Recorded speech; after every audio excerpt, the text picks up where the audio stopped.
ದರ್ಬೆ ವೃತ್ತದ ಬಳಿ ಒಂದು ಅಹಿತಕರ ಘಟನೆ ನಡೆದಿದೆ.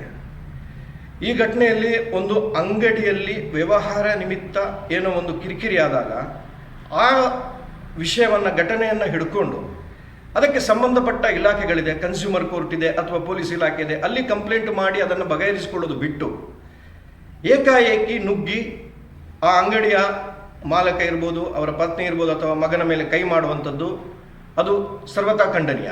ಯಾಕೆಂತ ಹೇಳಿದರೆ ಕಾನೂನನ್ನು ಕೈಗೆತ್ತಿಕೊಳ್ಳಿಕ್ಕೆ ಯಾರಿಗೂ ಅವಕಾಶ ಇಲ್ಲ. ಇನ್ನೊಂದು ವಿಚಾರ ಏನಂತ ಹೇಳಿದರೆ, ಆ ಘಟನೆಯನ್ನು ಮುಂದಿಟ್ಟುಕೊಂಡು ಅಂಗಡಿಯಿಂದ ಹೊರಗೆ ಬೀದಿಯಲ್ಲಿ ರಂಪಾಟ ಮಾಡಿಕೊಂಡು ಎಲ್ಲ ಜನರನ್ನು ಸೇರಿಸಿಕೊಂಡು ಒಂದು ದೊಂಬಿಯ ರೀತಿಯಲ್ಲಿ ವಾತಾವರಣ ಸೃಷ್ಟಿ, ಅಶಾಂತಿಯನ್ನು ಮಾಡ್ತಕ್ಕಂಥ ಕೆಲಸವನ್ನು ಮಾಡಿದ್ದಾರೆ. ಅದನ್ನು ನಾವು ಖಂಡಿಸ್ತೀವಿ. ವಿಶ್ವ ಹಿಂದೂ ಪರಿಷತ್ ವತಿಯಿಂದ ನಾನು ಎಲ್ಲ ಸಂಘಟನೆ ಕಾರ್ಯಕರ್ತರ ಪರವಾಗಿ ಇದನ್ನು ಖಂಡಿಸ್ತಾ ಇದ್ದೀನಿ. ಜೊತೆಗೆ ನನ್ನ ಪ್ರಶ್ನೆ ಏನಂತ ಹೇಳಿದರೆ, ಒಂದು ಹೆಣ್ಣಿಗೆ ಒಬ್ಬಳು ಮಹಿಳೆಯವರಿಗೆ ಏಕಾಏಕಿ ಬಂದು ಆ ಘಟನೆಗೆ ಸಂಬಂಧವೇ ಇಲ್ಲದಂತಹ ಒಬ್ಬರು ವ್ಯಕ್ತಿ ಹೊರಗಿಂದ ಬಂದು ಮಹಿಳೆಯ ಮೇಲೆ ಕೈ ಮಾಡೋದು ಅಂತ ಹೇಳಿ ಆದರೆ ಇದು ನೈತಿಕ ಪೊಲೀಸ್ಗಿರಿ ಅಲ್ವಾ? ನಮ್ಮ ಕಾರ್ಯಕರ್ತರ ಮೇಲೆ ಪ್ರತಿಯೊಂದು ಬಾರಿ ನಾವೇನಾದರೂ ನಮ್ಮ ಕಾರ್ಯಕರ್ತರು ಕಾರ್ಯಾಚರಣೆ ಮಾಡಿದಾಗ ಧರ್ಮಕ್ಕೆ ಸಂಬಂಧಪಟ್ಟು ಧರ್ಮದ ರಕ್ಷಣೆಗೋಸ್ಕರ, ಗೋವಿನ ರಕ್ಷಣೆಗೋಸ್ಕರ ಅಥವಾ ಲವ್ ಜಿಹಾದ್ ಅಥವಾ ಇನ್ನಿತರ ಯಾವುದೇ ಒಂದು ಸಾಮಾಜಿಕ ತೊಂದರೆಯ ವಿರುದ್ಧವಾಗಿ ನಾವೇನಾದರೂ ನಮ್ಮ ಕಾರ್ಯಕರ್ತರು ಕೆಲಸ ಮಾಡಿದಾಗ ನೈತಿಕ ಪೊಲೀಸ್ಗಿರಿ ಅಂತ ಹೇಳೋ ಒಂದು ಪಟ್ಟವನ್ನು ಕಟ್ಟಿ ನೈತಿಕ ಪೊಲೀಸ್ಗಿರಿ ಅಂತ ಹೇಳಿಕೊಂಡು ನಮ್ಮವರ ಮೇಲೆ ಕೇಸ್ ಮಾಡ್ತಾರೆ. ಹಾಗಾದರೆ ಇದು ನೈತಿಕ ಪೊಲೀಸ್ಗಿರಿ ಅಂತ ಹೇಳುವ ಪ್ರಶ್ನೆ ನನ್ನದು. ಇನ್ನೊಂದೇನಂತ ಹೇಳಿದರೆ, ಆ ಘಟನೆಗೆ ಸಂಬಂಧಿತ ಆರೋಪಿ ಇರಲಿ ಏನೇ ಇರಲಿ ಅದೆಲ್ಲವೂ ಕೂಡ ತನಿಖೆ ನಂತರ ಬರಬೇಕಾಗಿದೆ.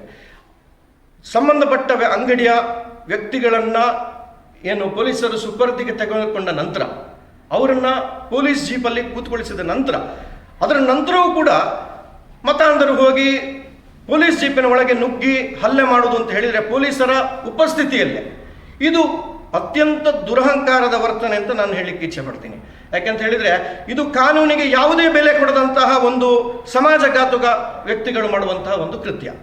ಇದನ್ನು ಪೊಲೀಸ್ ಇಲಾಖೆ ನೋಡಿ ಕೂಡ ಸುಮ್ಮನಿದ್ದಾರೆ ಅಂತ ಹೇಳಿದರೆ, ಇನ್ನೂ ಕೂಡ ಅವರನ್ನು ಬಂಧಿಸಲಿಲ್ಲ ಅಂತ ಹೇಳಿದರೆ ಇದು ಪೊಲೀಸ್ ಇಲಾಖೆಯ ಲೋಪ. ಈಗ ಆ ಘಟನೆ ಆದಾಗ ವ್ಯಕ್ತಿಗಳಲ್ಲೇ ಇದ್ದರು, ಪೊಲೀಸರು ಅಲ್ಲೇ ಇದ್ದರು. ಹಾಗಾದರೆ ಇನ್ನೂ ಕೂಡ ಆ ವ್ಯಕ್ತಿ ಸಿಗಲಿಲ್ಲ ಅಂತ ಹೇಳೋದು ಒಂಥರ ಹಾಸ್ಯಾಸ್ಪದ ಕೂಡ. ಅದರ ಜೊತೆಗೆ ನಾನು ವಿಶ್ವ ಹಿಂದೂ ಪರಿಷತ್ತು ನಮ್ಮ ಸಂಘಟನೆ ಎಲ್ಲ ಕಾರ್ಯಕರ್ತರ ಪರವಾಗಿ ನಾನು ಒಂದು ವಿಶ್ವ ಹಿಂದೂ ಪರಿಷತ್ನ ಅಧ್ಯಕ್ಷನ ನೆಲೆಯಿಂದ ನಾನು ಹೇಳ್ತಾ ಇರೋದು, ನಮ್ಮ ಸಂಘಟನೆ ಆ ಏನು ದುಷ್ಕೃತ್ಯ ಮಾಡಿದಂಥ ಮತಾಂಧರೇನಿದ್ದಾರೆ ಅವರನ್ನು ಕೂಡಲೇ ಕನಿಷ್ಠ ಅಂತ ಹೇಳಿದರೆ ಆದಷ್ಟು ಬೇಗ, ಗರಿಷ್ಠ ಅಂತ ಹೇಳಿದರೆ 1-2 ದಿನದ ಒಳಗಾಗಿ ಅವರನ್ನು ಬಂಧಿಸಲೇಬೇಕಾದ ಅನಿವಾರ್ಯತೆ ಪೊಲೀಸ್ ಇಲಾಖೆಗೆ ಇದೆ. ಇಲ್ಲದೆ ಹೋದರೆ ಸಂಘಟನೆಗಳು, ಸಾರ್ವಜನಿಕರು ಇದರ ವಿರುದ್ಧ ಧ್ವನಿ ಎತ್ತಬೇಕು ಮತ್ತು ಹೋರಾಟವನ್ನು ಮಾಡಬೇಕಾದ ಅನಿವಾರ್ಯತೆಯನ್ನು ಪೊಲೀಸ್ ಇಲಾಖೆಗೆ ಅದಕ್ಕೆ ಅವಕಾಶ ಕೊಡ್ತಾ ಇದೆ ಅಂತ ನಾನು ಹೇಳಿಕ್ಕೆ ಬಯಸ್ತೀನಿ. ಈ ಘಟನೆಯನ್ನು ನಾನು ಮೈ ಮೇಲೆ ಹಲ್ಲೆ ಮಾಡುವಂಥದ್ದು, ಮಹಿಳೆಯ ಮೇಲೆ ಹಲ್ಲೆ ಮಾಡುವಂಥದ್ದು ಮತ್ತು ಪೊಲೀಸ್ ಸುಪರ್ದಿಯಲ್ಲಿ ಇರತಕ್ಕಂಥ ವ್ಯಕ್ತಿಯ ಮೇಲೆಯೇ ಪೊಲೀಸ್ ಇಲಾಖೆಯ ವಾಹನದ ಒಳಗೆ ನುಗ್ಗಿ ಹಲ್ಲೆ ಮಾಡುವಂಥದ್ದು, ಇಂತಹ ಕೃತ್ಯಗಳನ್ನು ನಾಗರಿಕ ಸಮಾಜ ಖಂಡಿಸಬೇಕಿದೆ ಅಂತ ಹೇಳೋ ಮಾತನ್ನು ಈ ಸಂದರ್ಭದಲ್ಲಿ ಹೇಳ್ತೀನಿ.